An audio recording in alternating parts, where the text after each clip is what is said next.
हाँ जी, देखिए बच्चों, ये आपका फिफ्थ पार्ट, सिक्स पार्ट के बाद बच्चों का कुछ डाउट था कि फिफ्थ पार्ट में डाउट है, तो वो देख लीजिए एक बार। फिफ्थ पार्ट क्या है? टी स्क्वेयर माइनस 15 है। अच्छा, एक बात सोच के देखो, यहाँ पे हम जो स्टैंडर्ड इक्वेशन लिखते हैं, क्वाड्रेटिक इक्वेशन, वो क्या लिखते हैं? A X square plus B X plus C लिखते हैं ना, यही स्टैंडर्ड इक्वेशन होती है। कोई भी बच्चा लिखेगा नहीं, पहले देख लो आप सारे बच्चे। मेरे को पता है बहुत सारे इंटेलिजेंट बच्चे हैं, तो प्लीज यहाँ पे देख लीजिए पहले। A X square plus B X plus C से इसको कंपेयर करेंगे। जब इसको कंपेयर करेंगे क्वाड्रेटिक इक्वेशन से, तो यहां से ए की वैल्यू कितनी आ रही है? 1 आ रही है, क्योंकि वही तो है टी स्क्वायर या फिर एक्स स्क्वायर की फॉर्म में हो, तो ए जो आएगा वो कोफिशिएंट होता है एक्स का। तो इसी तरीके से ए की वैल्यू आ जाएगी। बी की वैल्यू सर यहाँ पे 0 है, क्योंकि एक्स की प्रेजेंट नहीं है, वो टी की फॉर्म में है, तो टी प्रेजेंट नहीं है। और सी की वैल्यू क्या आ जाएगी? -15 आ जाएगी। इतनी बात तो समझ चुके हो? ठीक है। मैंने आपको ये बताया था, ये हिंट दी थी आपको। हिंट क्या होती है इस वाले क्वेश्चनों में, कि जब भी आपके पास या तो बी या सी कोई भी जीरो हो, या तो ए या बी या सी, इनमें से कोई भी एक जीरो आ जाए, तो डायरेक्ट क्वेश्चन को जीरो के इक्वल पुट करके सोल्व करना पड़ता है। समझे बात को? कोई फैक्टर नहीं करना है यहाँ पे आपको। तो डायरेक्ट क्वेश्चन को लिखा, T square minus 15 equal to 0 लिख दिया। इतना समझ में आ गया? क्योंकि डायरेक्ट हमें जीरोस निकालनी है यहाँ पे, कोई वो नहीं करने, फैक्टर नहीं करने हैं। तो ये इधर जाके क्या बन जाएगा? टी स्क्वायर इक्वल टू 15 बन जाएगा, पॉजिटिव वाला। और जो स्क्वायर है वो क्या बन जाएगा? स्क्वायर क्या बन जाएगा? रूट बन जाएगा। क्या बन जाएगा? रूट। और जब भी आप रूट बनाओगे तो आगे क्या लगाओगे? प्लस और माइनस। क्लियर बात? तो अब क्या करना है आपको? एक टी की वैल्यू आ गई पॉजिटिव √15, एंड अदर टी की वैल्यू आ गई -√15। क्लियर है बात?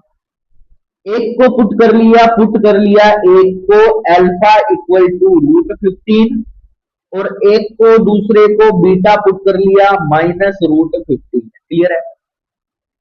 मतलब कि अल्फा बीटा तक का सफर बहुत जल्दी से कवर हो चुका है। समझ में आ रही बात? अब आपको क्या करना है? रिलेशन निकालना है, relation between alpha and beta. Relation between alpha and beta निकालना है।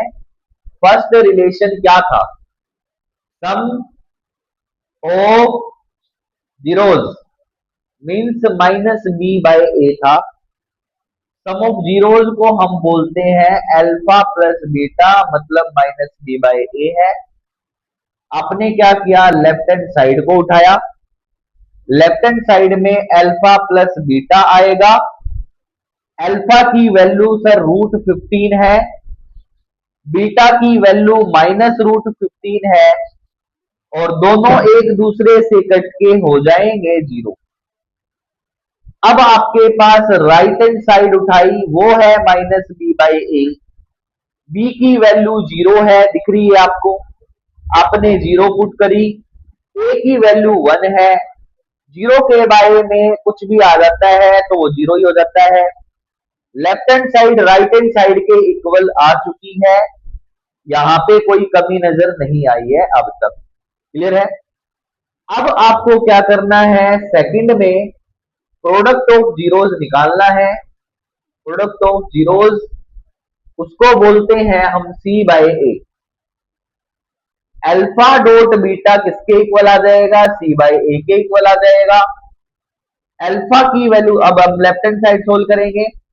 अल्फा डॉट बीटा लिखोगे, अल्फा की वैल्यू है √15, बीटा की वैल्यू है -√15।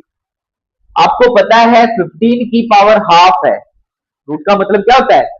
Half power. दूसरे 15 की पावर क्या है? हाफ है। हाफ हाफ मिलके क्या बन जाएगी? 1 बन जाएगी। इसका मतलब माइनस का 15 आ जाएगा। कितना आ जाएगा? -15 आ जाएगा। ओके। उसके बाद राइट हैंड साइड उठाई, वो है c/a।